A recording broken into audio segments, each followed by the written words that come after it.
Last episode में हमने देखा था कि लू यांग ने जियू को अपना रियल नाम बता दिया था और जियू ने भी अपना लू यांग को रियल नाम बता दिया था और फिर वह अशरापात के एंट्रेंस पर आ गए थे। एपिसोड 83 की स्टार्टिंग में अब हम देखते हैं कि अब जियू पीछे मुड़कर बताती है कि वह असुरा फैंटम है, जो कि फैंटम एविस और असुरा एविस मार्शल आर्ट के तरीकों से सुसज्जित हैं और जिनकी अशरापात से गुजरने की संभावना है वह असुरा फैंटम है। लू यांग कहता है कि मुझे लगता था कि यह तो एक बुढ़िया होगी परंतु यह तो एक यंग लेडी है। जियू बताती है कि वह वास्तव में न केवल प्रतिभाशाली है अपितु कुछ वर्षों में एक प्रतिष्ठित व्यक्ति रही है। अब वह बताती है कि इस अशरापात से केवल 5 लोग ही जा सकते हैं। लगभग सभी लोगों को यकीन है कि वह निश्चित रूप से उनमें से एक है। लू यांग कहता है कि तो फिर तुम और मुझे छोड़कर अब इन सभी के पास 2 स्थान बचे हैं। जियू कहती है कि हाँ, तुम तो अपनी क्षमता के अनुसार इसमें अपना स्थान बना सकती हो परंतु मैं भी अपना सर्वश्रेष्ठ प्रयास करूंगी। लू यांग कहता है कि ऐसे निराश मत हो, तुम जरूर ही इसे पार कर लोगी। बताती है कि अशरापात को 7 मार्गों में विभाजित किया गया है। Gold, would, fire, water, thunder, wind and earth, ये 7 मार्ग हैं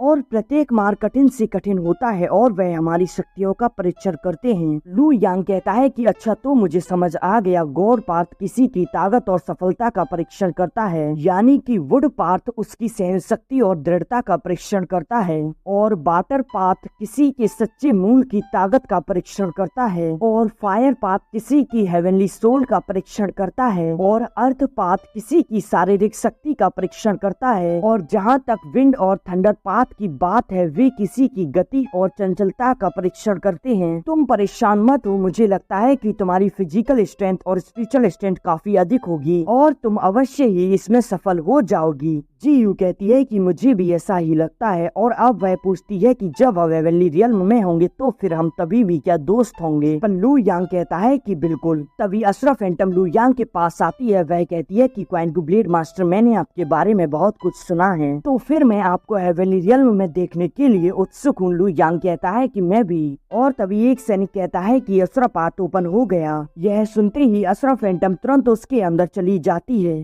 और लू यांग और जियू भी अब उसके अंदर चले जाते हैं और अब यह सभी लोग धीरे धीरे करके उसके अंदर एंटर होने लगते हैं। अब हम लू यांग को देखते हैं जो कि एक पोर्टल के माध्यम से एक जगह आ जाता है। वह कहता है कि मैंने जैसा सोचा था यह तो वैसा ही है और अब वह आगे बढ़ता है। तभी उसके सामने एक मॉन्स्टर खड़ा होता है। वह उसे देखकर वहीं रुक जाता है। अब लू यांग उस मॉन्स्टर पर अटैक करता है जिससे वह पीछे हो जाता है और अब लू यांग अपने एक ही अटैक में उस मॉन्स्टर को मारते हुए आगे निकल जाता है परंतु वह मॉन्स्टर तो उसके पीछे दोबारा अपीयर हो जाता है। यह देखकर लू यांग तुरंत वहां से अगले पोर्टल की ओर भागता है परंतु वह मॉन्स्टर आकर लू यांग पर अटैक कर उसे वहीं रोक लेता है। यह देखकर लू यांग अब वहां उस मॉन्स्टर से फाइट करता है जिसमें वह मॉन्स्टर लू यांग पर अटैक कर देता है परंतु लू यांग उस मॉन्स्टर को वहां से पीछे करके वह तुरंत गेट की ओर आगे जाता है परंतु वह मॉन्स्टर फिर से गेट के सामने ही आ जाता है। लू यांग कहता है कि हट जाओ मेरे सामने से, मेरे पास तुम्हारे साथ खेलने का समय नहीं है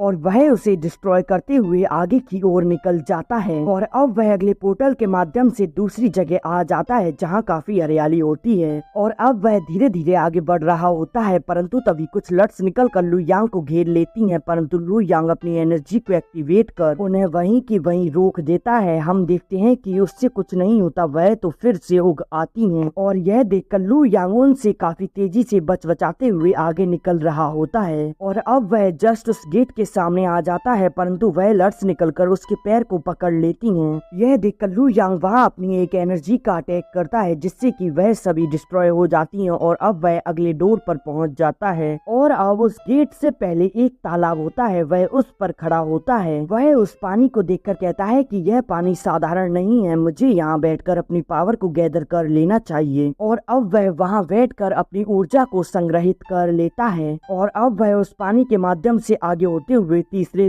पाथ पर आ जाता है। वह कहता है कि यह फायर तो मेरी हेवनली सोल को जला रही है वह अपनी हेवनली सोल आर्ट का उपयोग करता है जिससे कि उसकी सोल बर्न नहीं होती और इसकी वजह से उसके चारों ओर एक सील बन जाती है और अब वह आगे बढ़ते हुए उसको जल्दी से पार करने की कोशिश कर रहा होता है और अब वह आखिरकार अगले पाथ पर आ जाता है। वह जैसे ही उस पाथ पर आता है वह वैसे ही उसकी मिट्टी में गड़ जाता है। यह देखकर वह अपनी गोल्डन लाइट का उपयोग करते हुए आगे बढ़ने की कोशिश करता है परंतु वह फिर से उसी दलदल में फंस जाता है। अब वह यह देखकर आइस एम्परर की पावर का उपयोग करता है जिससे कि वह आसानी से उसे पार कर लेता है और अब वह अगले पाथ पर आ जाता है जहां काफी अत्यधिक तूफान आ रहा होता है। वहां पर हवा के काफी अत्यधिक बवंडर होते हैं जिनसे बचते हुए लू यांग आगे बढ़ता है और तभी दो स्लैश अटैक सामने से आते हैं जिनसे लू यांग बच जाता है। लू यांग उनसे बचते हुए कहता है कि यह ब्लेड्स तो काफी पावरफुल हैं और अब वह वहां अपनी हेवन एंड अर्थ क्वाइन को टेक्निक का इस्तेमाल करते हुए वहां से काफी तेजी से आगे निकल जाता है। थंडर पाथ पर आ जाता है और अब वह